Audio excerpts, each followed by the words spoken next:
hashtag SC Brasil, tá? Participa aí do programa com a gente. Zinho, vitória do Fluminense, 1-0 em São Paulo, Zinho. Boa noite. Muito boa noite, Bruno. Satisfação estar com você, meu querido Fábio Luciano, Oswaldo Pascoal, Renata, que vai estar chegando com a gente, e o fã do esporte.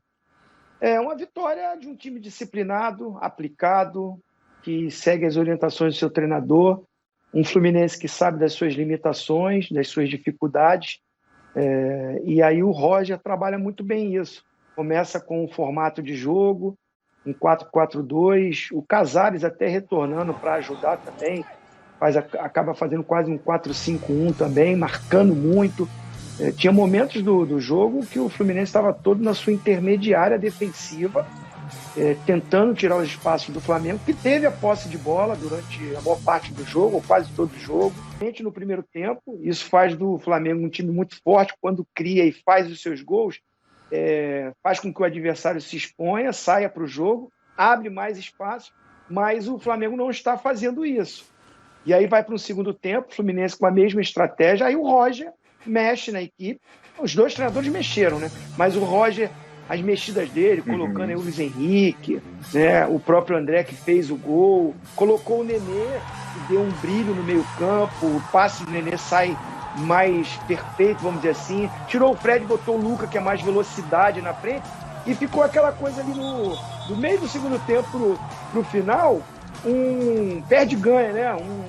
Uma trocação, ataca lá, perde, tem a transição ofensiva, e nessa transição ofensiva o Fluminense é mais rápido, ficou mais rápido. Tirou o Vitinho, tirou o Michael, os jogadores da velocidade, ficou um time mais lento, nessa trocação não foi interessante para o Flamengo, e o Fluminense merecidamente jogou ofensivamente, para mim, 20 minutos do jogo, e nesses 20 minutos ganha o jogo.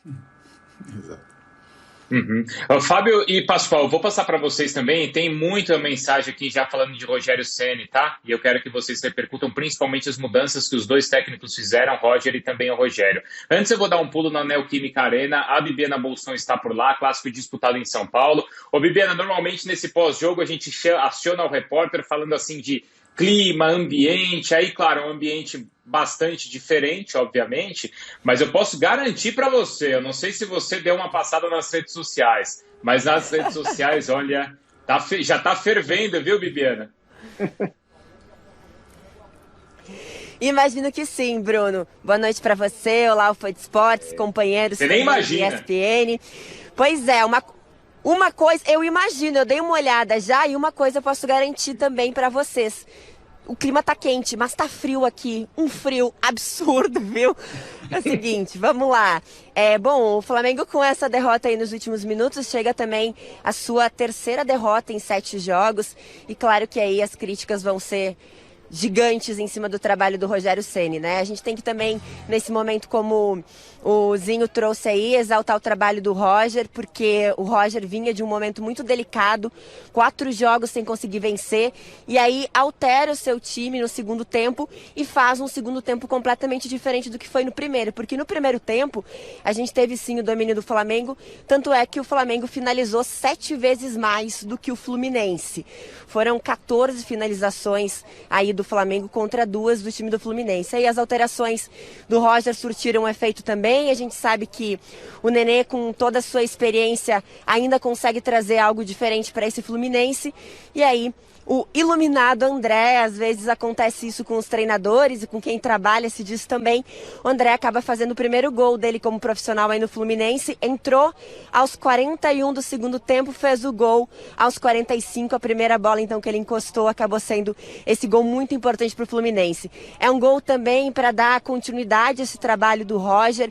Eu, antes de vir aqui para o jogo, né, vocês sabem, eu acompanho o Palmeiras, mas hoje, por essa especialidade, digamos assim, de termos aqui o Clássico Carioca em São Paulo, por conta da Copa América, eu conversei também com pessoas ligadas ao Fluminense, busquei algumas informações do Flamengo também, para que a gente entendesse o clima do jogo, para que estivesse preparado aqui para trazer para vocês. E aí perguntei com relação se uma derrota hoje poderia custar o cargo do Roger. E os dirigentes, eles acreditam muito nesse trabalho que está sendo feito pelo Roger dentro do Fluminense. É claro que eles querem resultado, mas eles entendem também que o Roger está fazendo o que pode com o elenco que tem em mãos, com toda a limitação financeira que o Fluminense tem também, né? Então, há sim a credibilidade no trabalho dele. Então, é uma vitória também para a comissão técnica conseguir trabalhar com um pouquinho mais de tranquilidade ao longo da semana.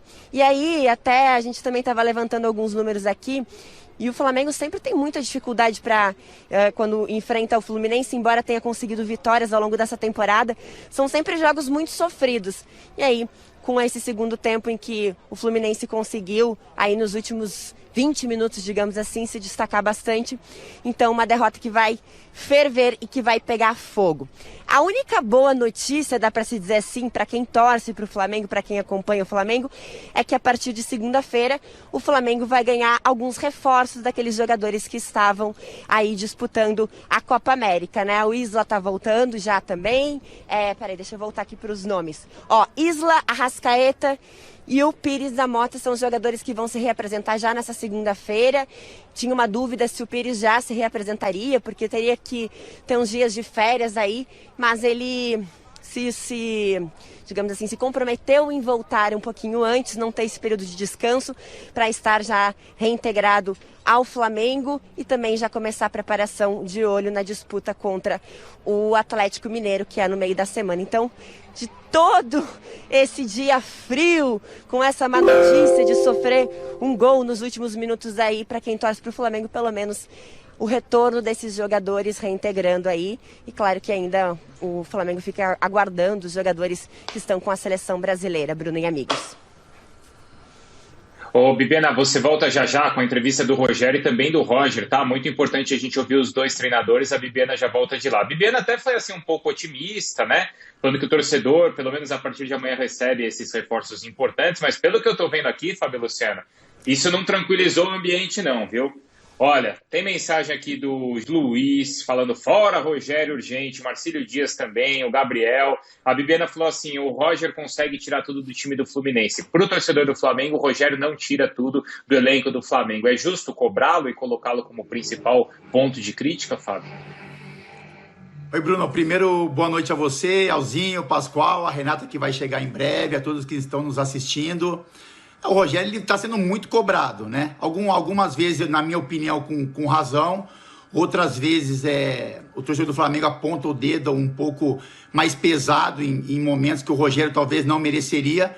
Mas ele vai ter que continuar o trabalho e tendo tranquilidade no dia a dia, né? O Rogério, quando vence e faz uma substituição que o torcedor não entende, ele já é muito cobrado. Imagina quando perde um Fla-Flu, tendo um time melhor tecnicamente, tendo mais investimentos e dominando o jogo também, né? Então eu acho que, se a gente for pontuar com relação ao jogo, o Flamengo foi muito bem no primeiro tempo, o Flamengo dominou as ações, como a Bibiana colocou, o Flamengo teve a bola, o Flamengo marcou o Fluminense sob pressão, o Flamengo criou muitas chances de gol, só que tudo isso tem um preço, né? Parece que tem um preço ainda maior para o Flamengo, porque o Flamengo é um time que quando faz esse movimento, e muitos jogos faz o gol primeiro que o seu adversário, o Flamengo muda um pouquinho a sua forma de jogar. Então o Flamengo joga um pouquinho mais atrás, o Flamengo procura a velocidade do Michael e do Bruno Henrique quando tem o resultado pronto já, né? A vantagem no placar.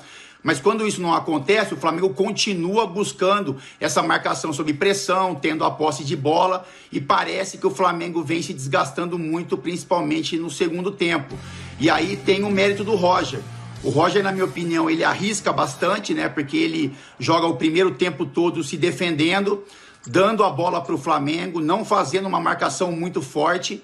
Então o Flamengo teve possibilidades de criação de jogadas, de arremate em gol.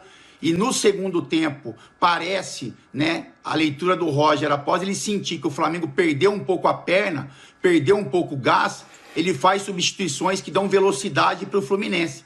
Então ele coloca uma meninada muito rápida, cheia de vontade, e através desses meninos ele consegue o resultado de vitória. Então, assim, com relação à leitura dos 90 minutos, talvez o empate, né, talvez o Flamengo poderia até ter uma vantagem pelo maior número de tempo que teve o domínio do jogo, mas o Fluminense, no pouco tempo que teve, como o Zinho falou, no pouco tempo que teve de criação, de intensidade, de velocidade, conseguiu ali em 15, 20 minutos criar uma chance, um número, né, de chances muito grandes na partida e consegue o seu gol em uma jogada de velocidade, de drible, coisa que o Fluminense não fez. No primeiro tempo, os meninos de velocidade do Fluminense